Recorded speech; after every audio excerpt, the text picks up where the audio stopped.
तुम्हें ये मिसवाक की काड़ी जेब में रख ले फिर रही है, चप्पल जेब में रख ले फिरना होता है।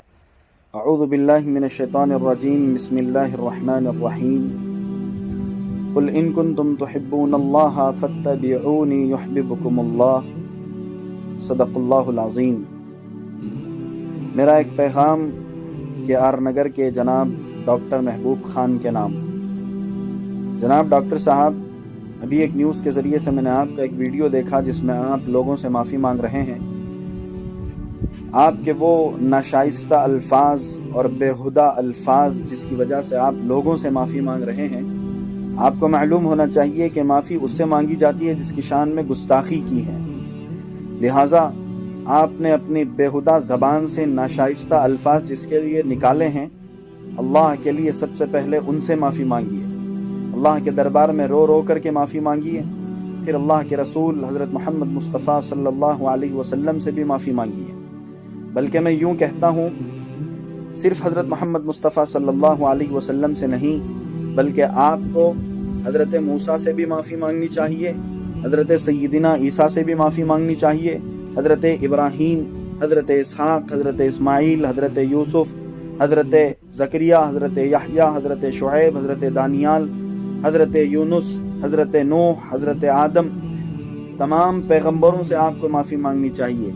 इसलिए कि जिस सुन्नत का आपने मजाक उड़ाया है वो खालिस हमारे पैगम्बर की सुन्नत नहीं है, बल्कि हज़रत सय्यदिना आदम अलैहिस्सलातु वस्सलाम से लेकर हज़रत ईसा तक, फिर उसके बाद जो पैगम्बर हमारे पैगम्बर सल्लल्लाहु अलैहि वसल्लम तशरीफ़ लाए, ये तमाम नबियों की सुन्नत है।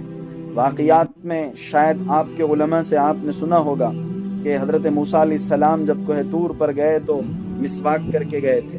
वजह ये थी कि अल्लाह के पास जाऊं तो मेरे मुंह से बदबू ना आए। तो लिहाजा आपने तमाम नबियों की एक सुन्नत को उसका मजाक उड़ाया है और तमाम नबियों की शान में आपने गुस्ताखी की है। इसलिए कि किसी की सुन्नत का और किसी की ज़िंदगी के स्टाइल का मजाक उड़ाना गोया कि उसकी शान में गुस्ताखी करने के बराबर है। जनाब महबूब खान साहब, ये बहुत ही बेहुदा आपने हरकत की है।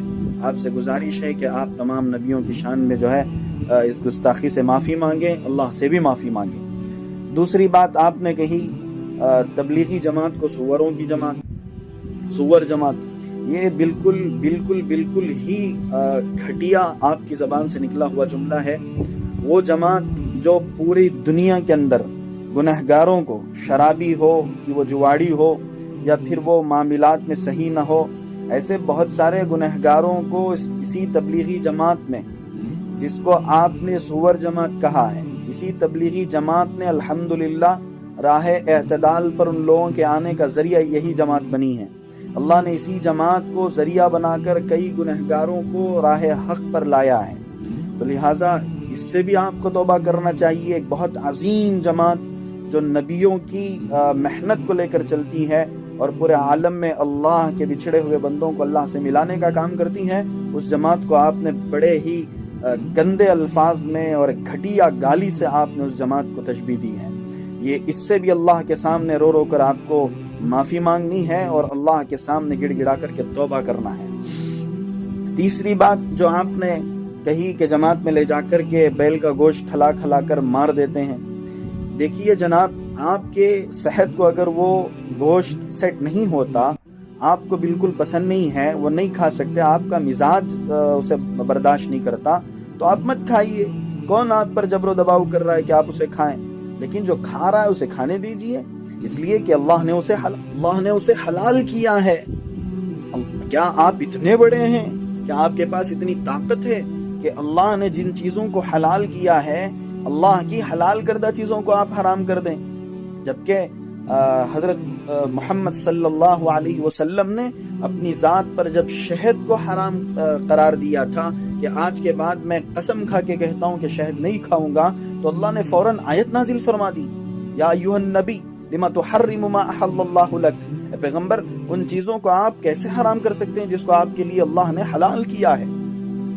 तो एक पैगंबर जो इमामुल अंबिया हैं, इमामुल अतकिया हैं, इमामुल औलिया हैं, इमामुल असफिया हैं, जिनके सदक़े में चांद और सूरज को पैदा किया गया, जिनके सदक़े में सातों ज़मीन सातों आसमान को बनाया गया, جس کے انگلی کے اشارے پہ چاند کے 2 ٹکڑے ہو سکتے ہیں، جس کی انگلی کے اشارے پر گیا سورج واپس آ سکتا ہے، ایسے پیارے پیغمبر جو عرش معلیٰ پہ جاتے ہیں تو اللہ چپل پہن کر آنے کا حکم دیتا ہے، ایسے پیارے پیغمبر ایک حلال چیز کو اپنے اوپر حرام کرتے ہیں تو اللہ قرآن کی آیت نازل کرتے ہیں، یا ایھا النبی لم تحرم ما احل اللہ لک۔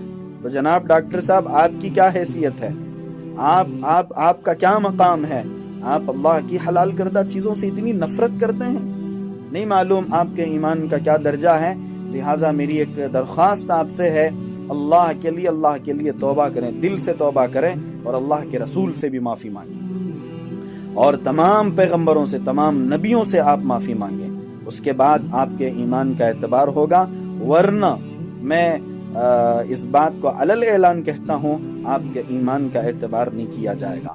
اور دوسری بات اور آخری بات یہ ہے، بہت سارے احباب کے ویڈیوز میں نے سنے جو آپ کی حمایت کر رہے ہیں، الدال علی الخیر کفاعلہ، جو کوئی خیر کی جانب رہنمائی کرتا ہے وہ خیر کرنے والے کی طرح ہے، الدال علی الشر کفاعلہ، اور کوئی اگر شر کی جانب رہنمائی کرتا ہے تو وہ شر کرنے والے کی طرح ہے۔ تو ڈاکٹر صاحب کی حمایت میں بات کرنے والوں، آپ کو بھی اس بات کا علم ہونا چاہیے، شاید آپ جانتے بھی ہوں گے، آپ جان کر انجانے بن کر دنیا کی خاطر آپ نے ان کی حمایت کی ہے۔ آپ اگر حمایت کرتے ہیں تو آپ بھی بخوبی اس بات سے واقف ہیں کہ وہ جو گناہ میں فی الحال مبتلا ہوئے ہیں اور اللہ کی ناراضگی میں فی الحال جو مبتلا ہوئے ہیں، آپ نے تو وہ نہیں کیا، لیکن ان کی حمایت کی بنیاد پر ان کو جو گناہ ملے گا اسی برابر کا گناہ آپ کے بھی نامہ اعمال میں لکھا جائے گا۔